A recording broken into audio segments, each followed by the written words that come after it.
श्री श्री राधा माधव की जय। श्रीमद् भगवद गीता की जय। तप्त कांचन गौरांगी राधे वृंदावनेश्वरी वृषभानुसुते देवी प्रणमामि हरि प्रिय। श्रीमद् भगवद गीता का दूसरा अध्याय श्लोक संख्या 38 का अभी हम पाठ करेंगे। सुख दुखे समे कृत्वा लाभा लाभो जया जयो ततो युद्धाय युज्यस्व नैवं पापम अवाप्स्यसि। सुख दुखे समे कृत्वा लाभा लाभो जया जयो ततो युद्धाय युज्यस्व नैवं पापम अवाप्स्यसि। तो युद्ध किस मनोभाव में करना है? सुख दुख को समान स्वीकार करके, लाभ और हानि को समान समझकर, जय और पराजय को समान समझकर। ततो युद्धाय, तुम्हें युद्ध करना चाहिए अर्जुन। यदि तुम इस भावना से युक्त होकर युद्ध करते हो, नैवं पापम अवाप्स्यसि, तुम्हें कोई पाप नहीं लगेगा। जैसे बैंक में कैशियर है, वो बैंक में अनासक्त भाव से नोटों के बंडल काउंट करता है, डेली करता है, उसे कोई सुख दुख नहीं होता उनसे।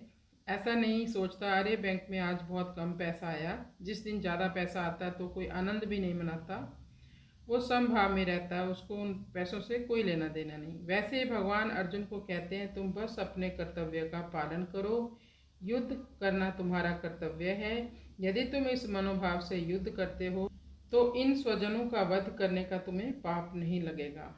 जैसे बॉर्डर पर सैनिक हैं, दो देशों में युद्ध हो जाए, भारत और पाकिस्तान का जैसे अभी युद्ध चल रहा है, उसमें यदि भारत का सैनिक पाकिस्तान के बहुत सारे सैनिकों को मार गिराए तो उसे कई प्रकार के पुरस्कार से सम्मानित किया जाएगा हमारी सरकार के द्वारा। लेकिन वो ही व्यक्ति अपने गांव में आकर किसी व्यक्ति को मार दे तो उसे फांसी की सज़ा भी हो सकती है, क्योंकि जब अपनी प्रसन्नता के लिए कोई कर्म करता है तो वो कर्म बंधन में फंस जाता है। लेकिन जैसे ही भगवान की खुशी के लिए कार्य किए जाते हैं, चाहे वो कार्य हिंसक ही क्यों न हो, जैसे आप बाजार जाते हो अपने लिए सब्जियां, राशन, फल लाने को, तो जाते समय आपके पैरों के नीचे जो चींटियां मर जाए तो उनसे आपको पाप लगेगा। अगर वो ही सब्जियां, फल या राशन आप भगवान को भोग लगाने के लिए लेने जाते हो, ये कह के जाते हो कि मैं अपने प्रभु के लिए राशन और फ्रूट लेने जा रहा हूँ, तो तुम्हें चींटियों के मरने का कोई भी पाप नहीं लगेगा। वैसे ही अर्जुन ने जो युद्ध किया वो अपनी इंद्रियों को तृप्त करने के लिए नहीं किया, तुष्ट करने के लिए नहीं किया।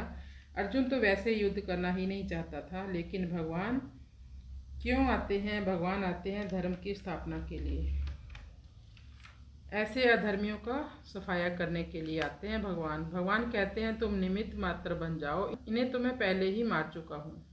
अनुवाद: सुख दुख, लाभ हानि, जय पराजय को समान समझकर युद्ध में लग जाओ। इस प्रकार युद्ध करने से तुम पाप नहीं करोगे, क्योंकि जब सुख आता है तो अच्छा लगता है, जब सुख जाता है तो बुरा लगता है। उसी प्रकार दुख आता है तो बुरा लगता है और दुख जाता है तो बहुत अच्छा लगता है। कुछ लोग हमारे जीवन में आते हैं तो सुख लेकर आते हैं, कुछ लोग हमारे जीवन से जाते हैं वो दुख देकर जाते हैं। इस संसार में हमें अपने कर्तव्यों को अच्छी तरह से पालन करना चाहिए, सुख दुख में सम रहना चाहिए। कभी लाभ होगा, कभी हानि होगी, कभी जय होगी, कभी पराजय होगी।